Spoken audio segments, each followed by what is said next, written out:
DPR yang luar biasa kekuasaannya powerful bang. Dia powerful dalam memilih pejabat, menentukan pejabat, tapi tidak powerful dalam melakukan pengawasan.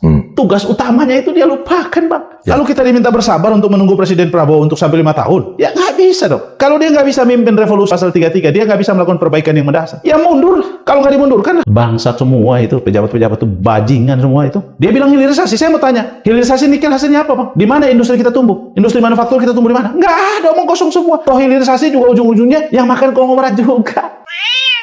Tapi ada satu hal lagi yang lebih parah. Orang super kaya ini juga membeli demokrasi dan pemerintahan kita. Satu orang di sini punya satu suara, tapi orang super kaya ini punya suara setara jutaan masyarakat Indonesia. Mereka punya uang, mereka bisa membeli partai politik, mereka bisa membeli politisi yang kemudian akan mendukung agenda mereka. Dan ini sebetulnya bukan demokrasi.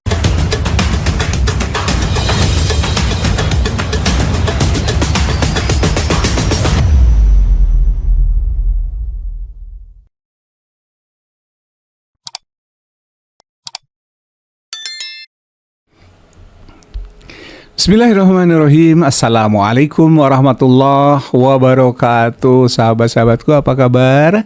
Alhamdulillah. Semoga kabarnya baik-baik saja ya. Selalu sehat, lahir dan batin, dan selalu dalam lindungan Allah. Sahabat nasional yang dirahmati Allah, 2 cuplikan video tadi saya ambil dari medsos.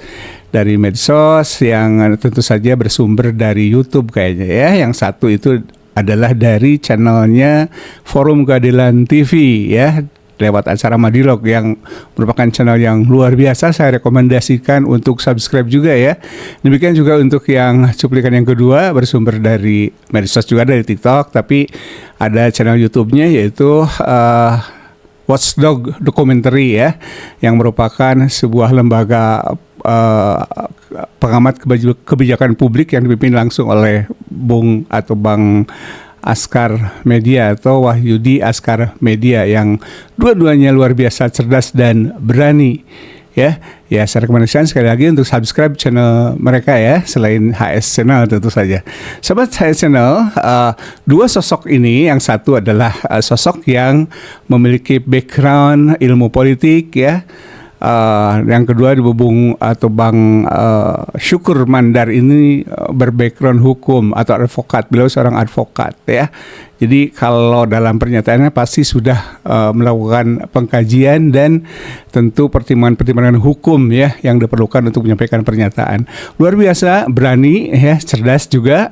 Dan saya kasih judul aktivis ini berbahaya. Berbahaya untuk siapa? Tentu saja berbahaya untuk oligarki hitam ya, mereka koruptor, penjilat ya, oligarki ekonomi, politik, termasuk mungkin oligarki kekuasaan gitu ya, yang tentu saja bagi mereka yang berkategori oligarki hitam, di mana mereka hanya berkaya diri sendiri dan kelompoknya saja tanpa mempertimbangkan kemakmuran rakyat seperti yang dimaksud oleh Bang Syukur Mandar. Nah, sahabat channel, kita langsung saja ke videonya. Mudah-mudahan ini bermanfaat untuk pencerahan kita, dan sekali lagi saya ajak untuk sama-sama kita renungkan apa yang disampaikan oleh mereka yang luar biasa, membuat kita rakyat ini tambah melek ya, tambah cerdas, tambah kritis, dan mudah-mudahan semakin banyak aktivis cerdas yang speak up. Sahabatnya channel yang dirahmati Allah, tentu saja channel ini juga mendukung perjuangan para aktivis yang cerdas dan berani ini ya, untuk menyuarakan suara-suara rakyat yang mungkin ya tidak bisa speak up. Dan mudah-mudahan lebih banyak lagi aktivis yang cerdas dan berani yang speak up, sehingga membuat kita masyarakat rakyat jelata seperti kita ini melek begitu ya, agar apa yang terjadi di Indonesia ini kita ketahui dengan sebenar-benarnya, bukan hanya sebuah isapan jempol begitu ya. Nah, sahabat channel, untuk mempersingkat waktu, kita langsung saja tonton bersama. Ya, selamat menyimak dan selamat menonton. Harus kita lihat, negara hidup dari rakyat. Negara hidup dari rakyat. 82% uang negara dari uang rakyat. Sumber Pajak. dalam kita ditelan semua sama oligarki. Oligarki pajak, dalam, ya? oligarki dalam istana, oligarki swasta, oligarki pemerintah yang memakan uang negara, dan rakyat diminta bayar pajak. Rakyat ngemis pada pendidikan yang mahal. Rakyat ngemis pada kesehatan yang mahal. Rakyat bahkan frustasi nyari kerja. Bayangin aja. Terus kemudian tugas tanggung jawab negara itu apa? Mayoritas di kabinet itu pebisnis-pebisnis yang juga menjadi bagian dari oligarki. Coba cek, mereka punya tambang di mana-mana, mereka punya perusahaan di mana-mana, menguasai dari proses hulu sampai ke hilir semua. Mereka kuasai semua. Dia nggak mengimpor, tapi regulasinya dia berikan kepada orang-orang tertentu. Dia memanfaatkan kewenangan itu untuk memperkaya orang-orang tertentu dan dirinya. Sekarang saya mau tegaskan ya, pada Presiden Prabowo, kalau uang yang disita di kejaksaan, sekian banyak itu, sekian ribu triliun itu, kalau itu diambil dari hasil kejahatan, pertanyaan saya mendasar, penjahatnya siapa? Tidak bekerja berarti. Loh, Presiden merubah status negara hukum menjadi negara kayak preman. Harusnya restart kan? Kenapa jadi mastad? Ya karena hukum tidak bekerja di situ. Saya mau memastikan bahwa ini negara preman. Misalnya begini, ketika under invoicing ada 14.000 triliun lebih. Pertanyaan saya, loh kenapa ada orang melakukan kejahatan yang begitu serius merugikan keuangan negara puluhan ribu triliun? APBN berapa kali lipat loh? Kok nggak ada penjahatnya yang ditangkap? Nggak ada yang dikejar ya? Berarti penjahatnya pejabat, penjahatnya kaki tangan oligarki ya siapa? Oknum anggota TNI, pejabat ya perwira ya, ya jenderal ya, oknum jenderal polisi, ya pejabat-pejabat menteri segala macam, orang kaki tangan istana, orang partai politik, sampai pada urusan dapur MBG aja mereka ambil. Bisa bayangkan rakyat dapat apa? Ampas. Ampas. Terus kita mau bicara bernegara, ya harus revolusi. Revolusi pasal 33 itu harus dilakukan dari apa? Mulai kita bongkar sistem pemilu kita yang busuk ini, monopoli partai, pemilu yang amburadul, yang busuk, manipulatif, bongkar semua. DPR yang luar biasa kekuasaannya powerful bang, dia powerful dalam memilih pejabat, menentukan pejabat, tapi tidak powerful dalam melakukan pengawasan.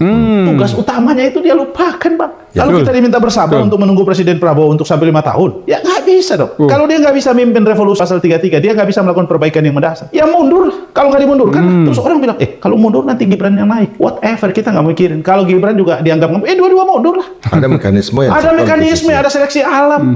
Kenapa? Ada triumvirat juga. Oh iya dong. Kita nggak usah berpikir membebani pikiran kita. Sekarang harus ada keberanian kita untuk menuntut siapapun yang berjanji di hadapan rakyat untuk memenuhi janjinya. Sekarang hutan Kalimantan dibabat, hutan Sumatera dibabat, hutan Papua dibabat untuk kelapa sawit semua. Produser kelapa sawit, saya tanya bang, berapa UMKM yang ngurusi hutan itu? Zero.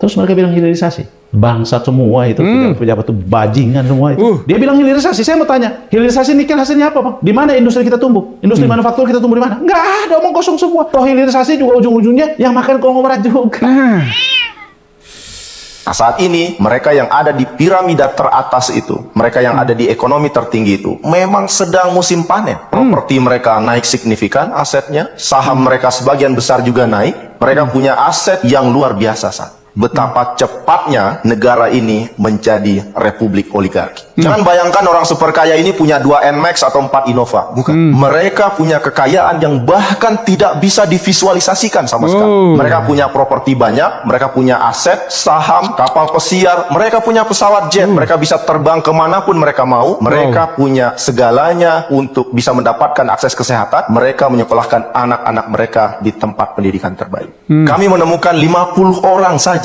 itu setara 55 juta penduduk kekayaan. Bahkan mereka bisa menciptakan uang per hari itu 13 miliar rupiah. Di saat buruh pekerja hari ini, itu upahnya hanya naik 2.000 rupiah per hari. Dan segelintir orang itu menguasai banyak kekuasaan hari ini di Indonesia. Sangat-sangat luar biasa. Ketimpangan menjadi sesuatu yang bahkan tidak bisa lagi dikendalikan. Mereka punya uang yang bahkan mereka tidak bisa habiskan sendiri. Orang super kaya di Indonesia punya kekayaan bahkan melebihi sultan-sultan di Timur Tengah sana. Dan itulah faktanya hari ini. Segelintir orang super kaya Indonesia menguasai mayoritas kekayaan di negeri ini. Kekayaannya bahkan melebihi kapasitas APBN nasional. Bayangkan. Perusahaan-perusahaan mereka beroperasi, berkonglomerasi, mereka bahkan bisa menentukan apa yang diproduksi. Dan lebih penting lagi, mereka bisa menentukan berapa harga yang harus kita bayar dari produk yang mereka jual. Transportasi online, siapa yang menentukan harganya? Minyak goreng, siapa yang menentukan harganya? LPG 3 kg, siapa yang menentukan harganya? Harga properti saat ini, siapa yang menentukan harganya? Mereka punya kendali atas banyak kondisi ekonomi hari ini. Dan ini terjadi di saat sebagian masyarakat Indonesia pontang-panting untuk hanya memenuhi hidup untuk makan hari itu saja. Betul. Tapi ada satu hal lagi yang lebih parah. orang super kaya ini juga membeli demokrasi dan pemerintahan kita. Satu orang di sini punya satu suara, tapi orang super kaya ini punya suara setara jutaan masyarakat Indonesia. Mereka punya uang, mereka bisa membeli partai politik, mereka bisa membeli politisi yang kemudian akan mendukung agenda mereka. Dan ini sebetulnya bukan demokrasi yang kita inginkan. Ini bukan one man one vote. Mereka punya setara suara jutaan orang masyarakat Indonesia. Dalam demokrasi kita mengenal dalam pemerintahan dari rakyat, oleh rakyat, dan untuk rakyat. Tapi di Indonesia saat ini kita menyaksikan kondisi di mana dari orang kaya, oleh orang super kaya, dan untuk orang yang super kaya. Wow,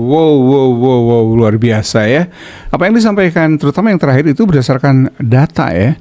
Jadi Watchdog Documentary tentu punya data yang valid ya, dan nggak kaleng-kaleng ini ya. Pengamat publik yang satu ini ya, masih muda, cerdas, berani juga ya. Oke, dan juga apalagi tadi ya, Bang Syukur Mandar ini kalau tidak salah memimpin yang disebut dengan gerakan oposisi ya. Tentu oposisi yang positif ya. Sahabat HS Channel, sekali lagi saya juga merekomendasikan untuk follow akun TikToknya Kucing Mujair ya. Kucing Mujair ini luar biasa ya, kalau mengupload atau memposting itu sesuatu yang sangat mencerahkan ya, kritis ya. Akun ini wajib di follow gitu ya. Oke sahabat channel, semoga bermanfaat tayangan ini, semoga menjadi kita lebih tercerahkan, lebih melek lagi, lebih kritis lagi. Oke, sehat selalu dan semoga Allah selalu menyertai dan melindungi kita semua. Untuk sahabat channel siapapun ya, dimanapun berada, baik muslim maupun non muslim. Amin ya Allah ya Rabbal Alamin. Salam akal waras. Wassalamualaikum warahmatullahi wabarakatuh. Merdeka.